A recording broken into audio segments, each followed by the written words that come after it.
Muli po, mabuting relasyon po sa ating lahat. Kung ikaw man po ay may pinagdaraanan sa inyong relasyon, nasa tamang channel ka po. Ina-attract po ng channel na ito na maging maayos ang mga relasyon at gumagawa po ang channel na ito ng mga gayuma at orasyon na makapagpapabuti at makapag-aayos ng inyong mga relasyon.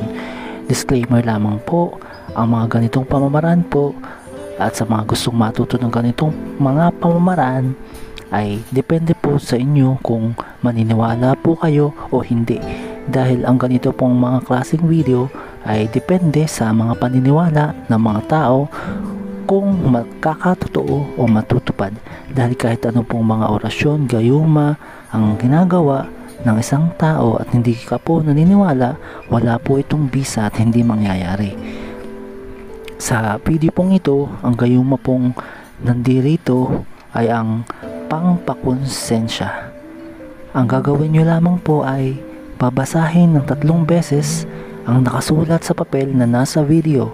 Opo, 3 beses mo po babasahin ang nakasulat sa puting papel na nasa video.